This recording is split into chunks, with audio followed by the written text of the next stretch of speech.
Hello guys, and welcome back to Tiny Ranch. Here's another video about the peacocks. Today I will be telling you guys a story of how I got my peacocks. Well, the remaining two of my peacocks. So it all started around midnight, trying to go to sleep after work. I'm on Facebook, in the marketplace, and I come about an ad that says peacocks for sale. I showed about 5 peacocks perching on a peacock and 4 peahens perching on a branch. So I start texting the guy, and the ad said 120. So I start texting him, and right away, as soon as he posted it, he had just posted it too. It had just said 1 minute. So I started texting the guy, and he started telling me that they're moving and that they want to get rid of the peacocks, so they don't want to leave them behind because there's not going to be nobody to feed them there for a while. I mean, they were free roaming, but I guess they wanted to make a little bit out of money of what they had.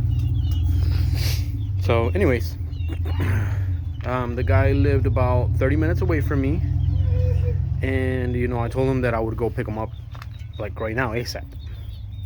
I told him I was ready to go pick him up and everything, and if he had him caged up for me to go get him. He said he did. So, okay, we got together, and we started texting, and he didn't want to drive all the way, and I didn't want to drive all the way, so we decided to make halfway, which was 15 minutes for him and 15 minutes for me. So, at the time, I think my wife was pregnant, and I told her about it. I woke her up and I told her about it. I had found some peacocks. I've always been wanting a peacock, and peacock was like my majestic bird that I've always wanted, my majestic animal. And so yeah, I drove 15 minutes, and he drove 15 minutes, and we met up at a gas station. And he said he had the peacocks in boxes. I'm like, okay. Well, I told him, okay, so the ad said 120, and he said, yeah, that's correct. So I paid him. He gave me the peacocks, the peafowl, and I came back home with them, and since it was nighttime, I didn't have a place to put them, so I let them go in my garage. They were in my garage roaming, and as you guys know, peacocks are dirty animals. They are stinky, and they poop everywhere. And yeah, so I didn't have anything. I just had my backyard. I didn't know what to do. I didn't have a cage for them to keep them or anything. So what I did was, after I brought them home, I tied them up by their legs, like roosters. I tied them up, and yeah, I left them like that.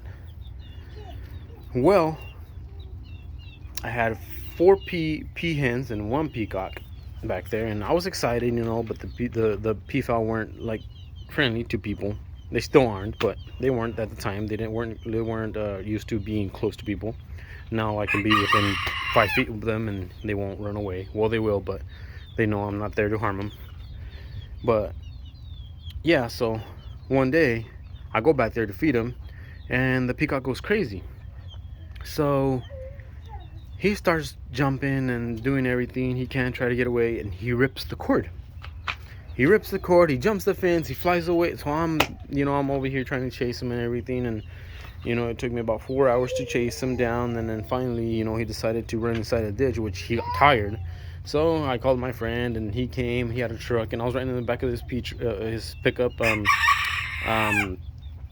chasing this peacock down the ditch, until finally the peacock climbed down, and I jumped on him, and he's just like laid there, and was like, okay, I'm done, catch me. So I got him, and I brought him all the way back home. I put him in a cage. I think it was one of those cages. And yeah, I went and I ordered me a net mesh, like what I have up here.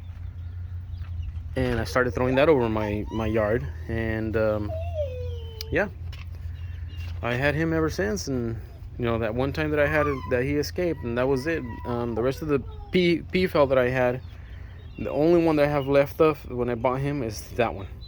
So it's him and her that are left from that time. I bought her recently this year, because that one, as soon as we moved here to this house, she escaped. So She was out for almost a year until finally she started coming over here because she kept hearing the peacock calls. And yeah, that's a story for another day of how I caught her. But yeah, she's here, she's back. And yeah, these are the peafowl now. And they have laid eggs. She had hatched out some pea chicks and everything over the years, but they never survived. One survived, but it escaped, and I never bothered in chasing it and everything. She was already full grown. But yeah, I didn't bother in chasing it. I think somebody else caught her, and they kept it or something. But I don't know what happened to her. But yeah, I always get pea chicks, but they never end up surviving. I have done my research. Now I find that they get internal parasites from the ground. So next time I have pea chicks, I am gonna keep them inside or above the ground for at least the first 5 to 6 months, and see if I can raise them to be, full grown, because that would be cool. I have had some pea chicks that had hatched and looked like they were gonna be white peafowl. So these do have white in their genes. They're not albino peacocks. They're just they lose their color pigment, so their feathers are not able to get their color or whatever. So that's why they come out white. But I am not looking for a white peacock or pea hen. I'm looking for a pied peafowl. So we'll see what goes on and later on, and see if we can raise them. But yeah, guys, that's the story of how I obtained my peafowl. And here is everybody. Sorry for the camera movement. And there is 2 little rabbits in there, 2 baby ones. There is some in there right now. They're hiding.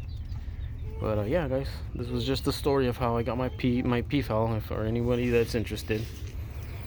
And well, catch you guys next time, and please subscribe and like my videos, and we'll keep making more content.